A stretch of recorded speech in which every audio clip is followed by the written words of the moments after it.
Sutra Teratai yang Menakjubkan, Bab 1 Pendahuluan, Sinfasyang Sutra Teratai, Episode 25, Tuan Rumah sebagai Faktor Penyempurna. Buddha adalah Sang Maha Sadar di seluruh alam semesta, semenjak masa tanpa awal sampai sekarang. Selama kalpa yang tak terhingga, hanya memiliki satu tujuan utama. Buddha benar-benar peduli terhadap dunia ini. Ini semenjak masa tanpa awal sampai sekarang. Satu-satunya harapannya adalah berharap setiap orang bisa tersadarkan, bisa menghayati prinsip hal-hal duniawi, sehingga meskipun dia menampakkan wujud memasuki pari nirvana, tetapi alam semesta begitu luas.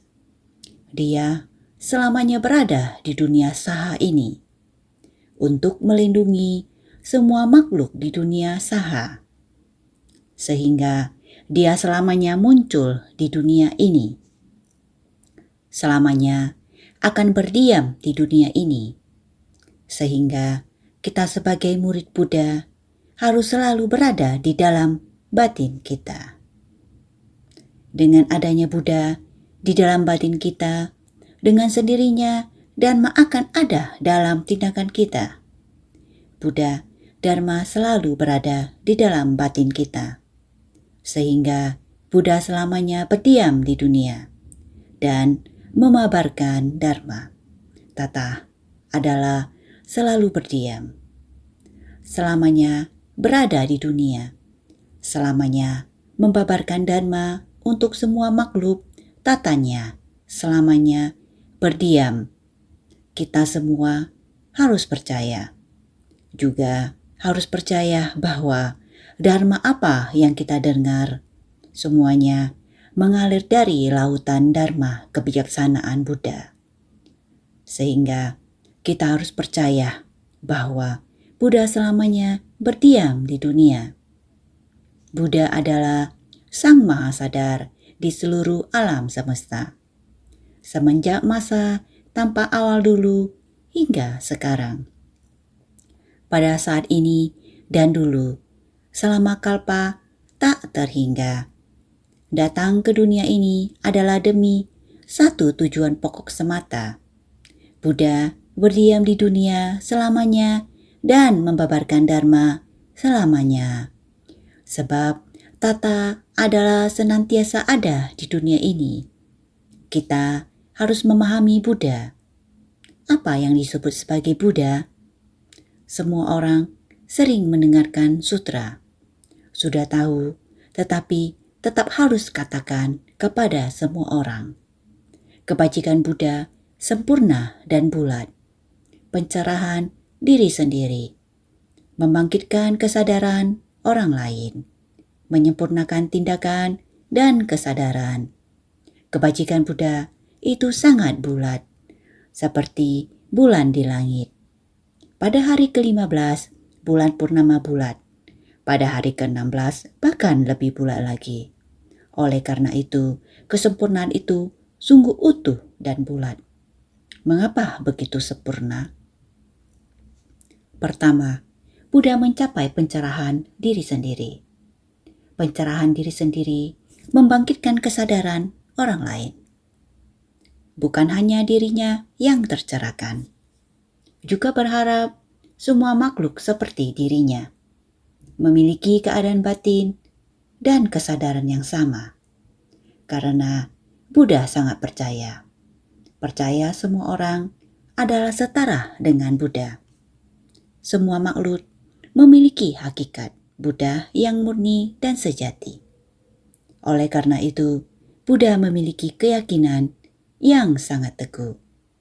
Keyakinan sejati yang tidak tergoyahkan.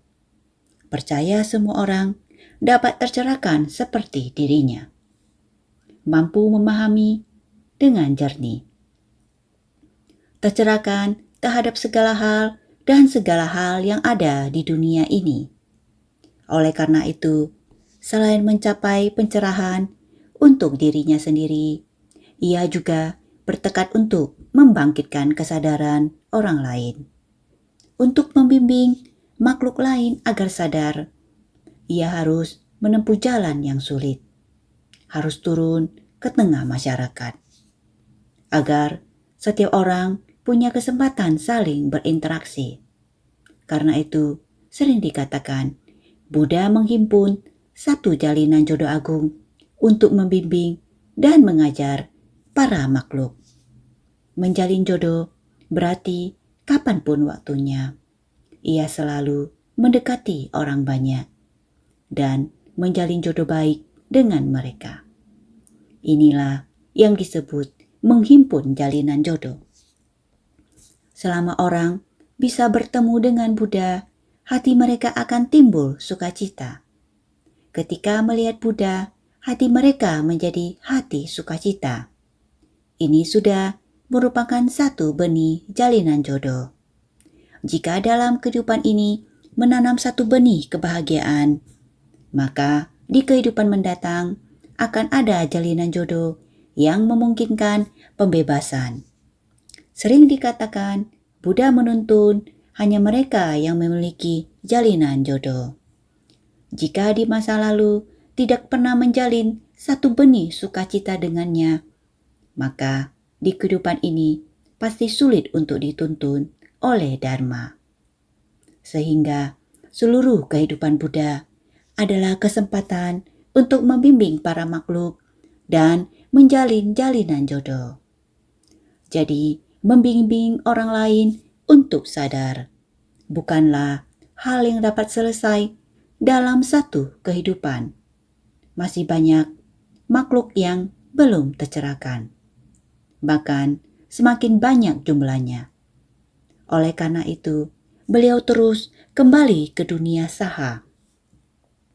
Tiada henti menjalin satu persatu jalinan jodoh dengan para makhluk. Membangkitkan sebersih sukacita di hati mereka. Sehingga dengan sendirinya mereka dapat menerima ajaran. Dan melalui jalinan penerimaan ini, barulah dapat dituntun menuju pembebasan. Jadi, harus mulai dari menyadarkan diri sendiri. Dia memiliki kemampuan untuk menyadarkan orang lain, membimbing, dan menyelamatkan orang lain. Sehingga setiap orang bisa memiliki kesadaran yang setara dengan Buddha. Selain menyadarkan diri sendiri dan orang lain, juga perlu menyempurnakan praktik kesadaran. Menyadarkan diri sendiri. Itulah memberi kebaikan kepada diri sendiri. Di antara 4 kelompok murid Buddha, kita juga ada pencerahan yang dicapai sendiri. Pencerahan yang dicapai sendiri juga ada saat tidak ada Buddha. Dia juga bisa mencapai pencerahan sendiri. Selama ada sebuah jalinan jodoh, bahkan ketika dia tidak ada bertemu Buddha. Di kehidupan sebelumnya ada bertemu Buddha. Di kehidupan sekarang dia tidak bertemu Buddha. Tetapi dia mampu mencapai pencerahan sendiri. Bagaimana cara mencapai pencerahan sendiri? 4 musim, langit, bumi, dan segala. Musim semi, panas, gugur, dan dingin. Hanya dengan melihat cuaca, hal di bumi sedang berubah. Dengan begini, dia pun bisa mencapai pencerahan. Dia mencerahkan diri sendiri. Namun, kurang mempunyai jalinan jodoh untuk menyadarkan orang lain. Maka, Sang Buddha berharap kepada kita semua. Semua orang harus seperti dirinya. Setelah mencapai kesadaran, mampu menyadarkan orang lain. Maka, agar semua orang dapat merasakan mencapai kesadaran atas kemampuan diri sendiri. Menyadarkan orang lain, ini adalah perilaku yang sempurna. Yaitu, saya juga mencapai kesadaran dengan kemampuan sendiri. Kamu juga mencapai tingkat tersadarkan. saya bisa dengan kesadaran diri menginspirasimu. Dia juga sama. Setelah diri sendiri tersadarkan, mampu menginspirasi orang lain. Dengan begitu, barulah dapat dikatakan sempurna. Diri sendiri tersadarkan, menyadarkan orang lain, praktek kesadaran yang sempurna. Praktek di sini mempunyai arti diri sendiri tersadarkan. Kemudian berjalan di jalan ini. Kamu pun mencapai pencerahan. Kemudian berjalan di jalan yang sama. Inilah yang disebut memutar roda Dharma. Dengan cara inilah kesempurnaan sejati tercapai. Maka dikatakan Sang Buddha dengan makhluk hidup lainnya, jenis diri sendiri tersadarkan dan menyadarkan orang lain. Praktek kesadaran yang sempurna.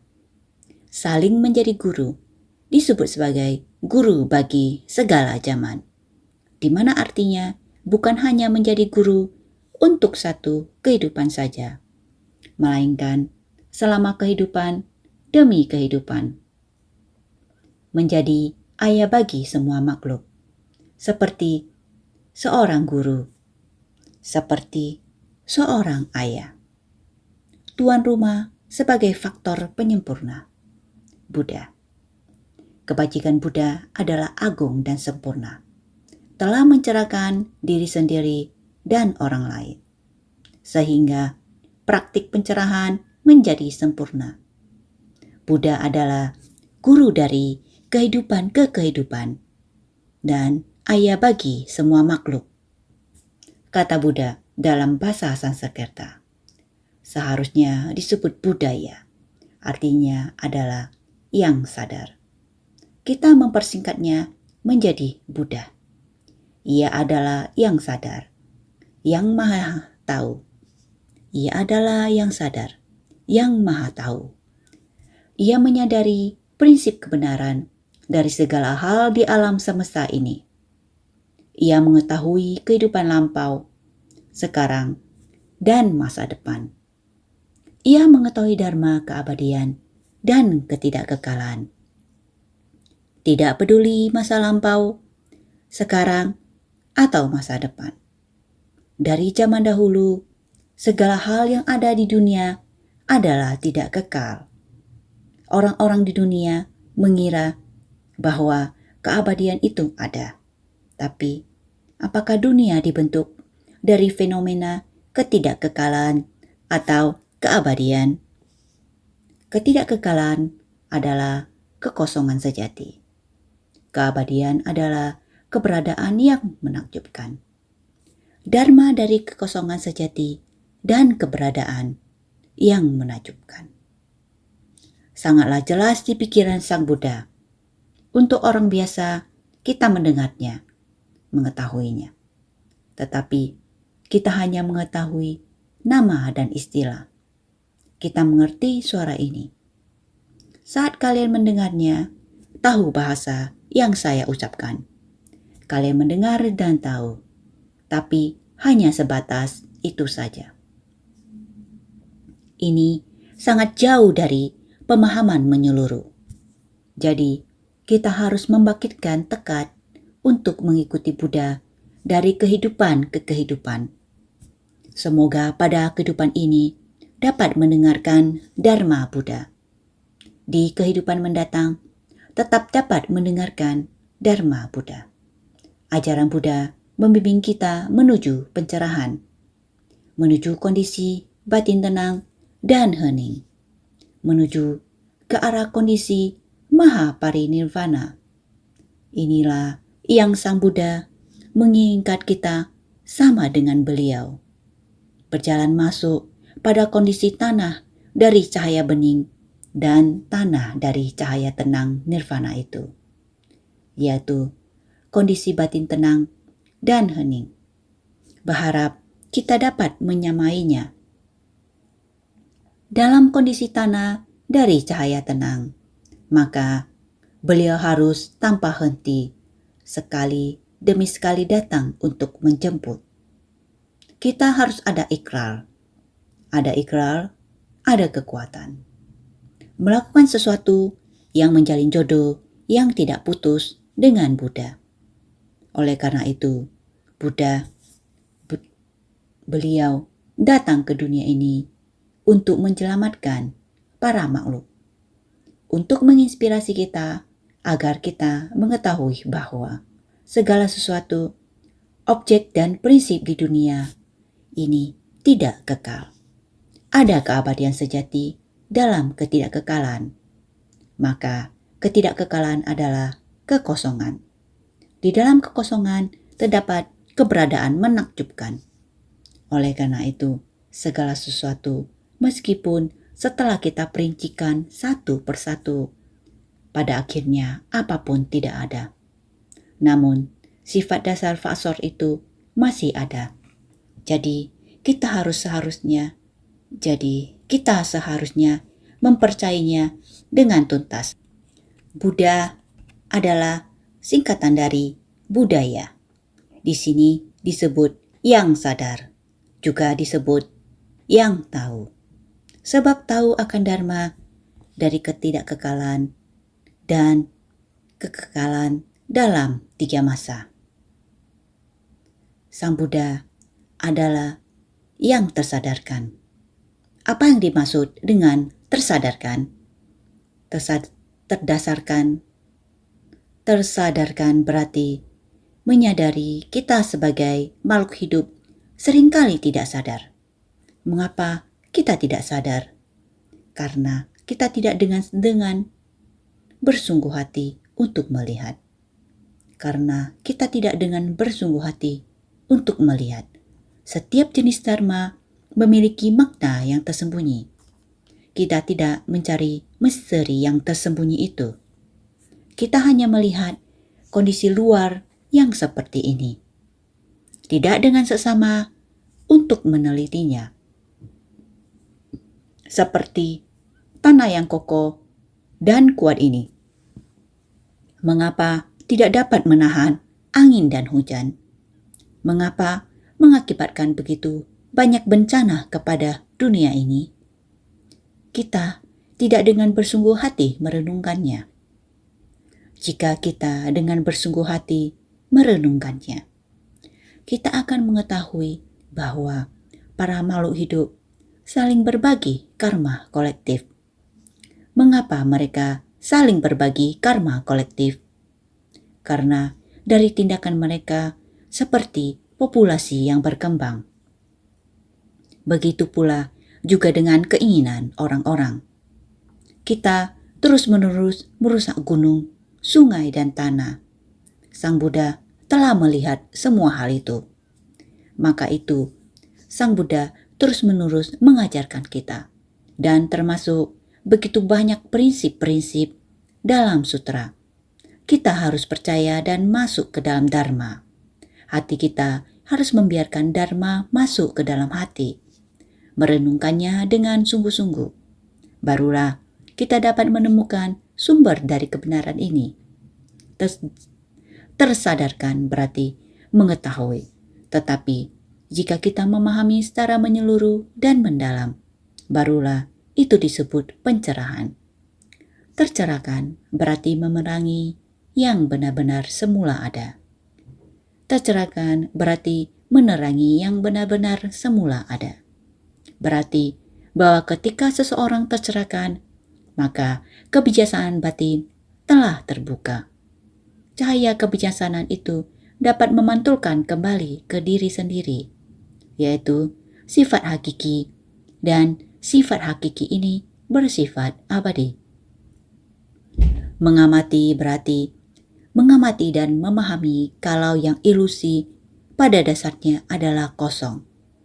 Yang disebut ilusi adalah ketidakkekalan. Coba lihat, apakah hal-hal ini sungguh nyata? Tidak lama kemudian semuanya akan layu. Bunga dan rumput pun akan gugur. Ilusi berarti tidak nyata. Apa yang tidak nyata itu? Yaitu kosong. Walaupun kalian setiap hari melihat di depan saya ada sebuah pot bunga.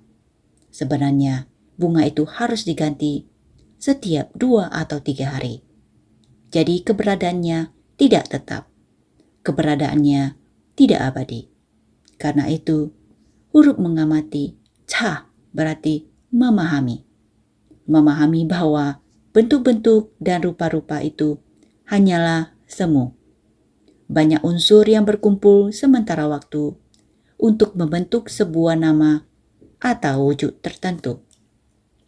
Sadar, artinya dapat menyadari dan mengamati tercerahkan.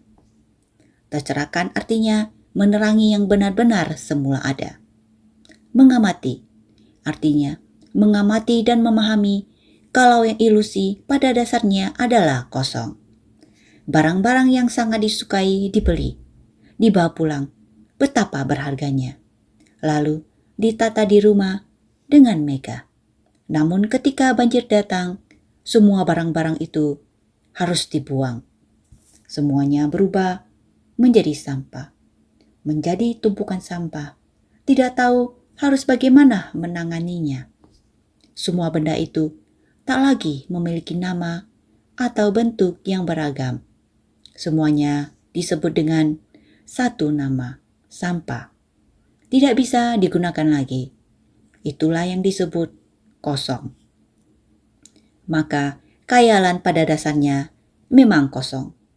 Mengamati dan memahami kalau yang ilusi pada dasarnya adalah kosong. Kita sudah mengetahuinya. Seharusnya kita tidak lagi mengejar hal-hal yang ilusi itu.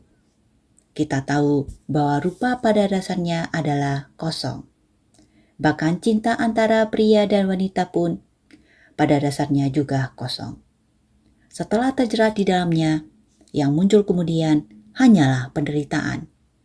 Banyak penderitaan muncul karena indera berhubungan dengan bentuk, lalu saling terikat, maka timbullah banyak penderitaan yang menyebabkan banyak makhluk menjadi tersesat dan bingung. Karena itu, kita harus tercerahkan dan tidak perlu lagi mengejarnya. Benar-benar semula ada yang sejati. Pada dasarnya ada. Sejak awal sudah ada kata Sang Buddha. Sifat hakiki setiap orang adalah bawaan lahir. Sifat hakiki yang demikian adanya pada dasarnya sudah ada. Tidak bertambah pada Buddha, tidak berkurang pada orang awam. Maka yang sejati pada dasarnya sudah ada. Benar-benar ada. Keberadaan yang menakjubkan. Tetapi janganlah terobsesi dengan ilusi. Kita tahu bahwa ini benar-benar ada. Benar ada, tetapi tidak perlu melekat. Maka sejati, ilusi dan jelas, semua jelas. Kita tahu bahwa ini adalah benar. Seperti Buddha setelah mencapai kebudaan. Mengapa harus datang ke dunia lagi? Mengapa masih harus menetapkan begitu banyak ajaran untuk membimbing para makhluk?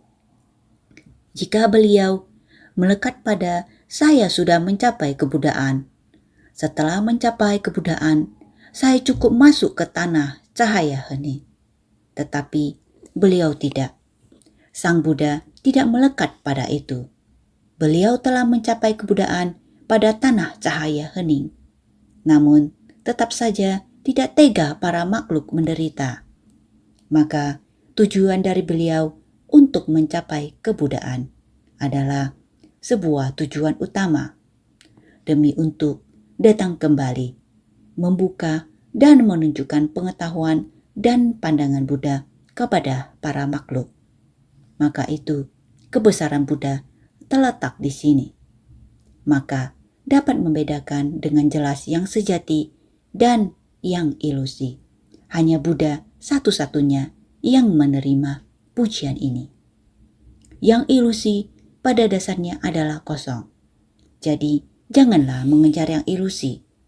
Yang sejati pada dasarnya ada. Tetapi janganlah terobsesi dengan yang sejati. Jelas akan yang sejati dan yang ilusi. Hanya Buddha satu-satunya yang layak menerima pujian ini. Buddha Sakyamuni. satu-satunya yang bisa dipuji sebagai pencerahan sempurna.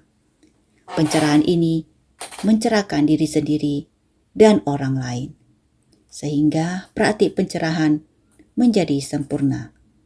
Inilah sifat hakiki kebudaan.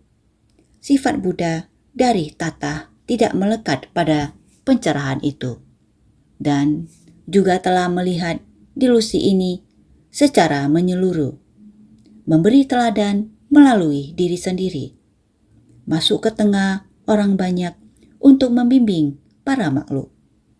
Saudara sekalian, kita harus senantiasa bersungguh hati. Sifat hakiki yang demikian adanya, kita harus menyadari dan mengamati. Kita tersadarkan, mengetahui, juga harus mencari ke dalam, mencari keluar sifat hakiki kita. Jikalau kamu telah menemukannya, itulah tersadarkan, tercerahkan. Semoga semua orang sepenuh hati memahami sifat hakiki yang demikian adanya. Tindakan yang setelah tersadarkan, praktik pencerahan harus sempurna. Bila kamu tidak melakukan tindakan nyata, walau sadar, juga adalah tercerahkan sendiri, adalah kendaraan kecil. Ini bukan pencerahan yang sempurna, sehingga semua orang harus bersungguh hati.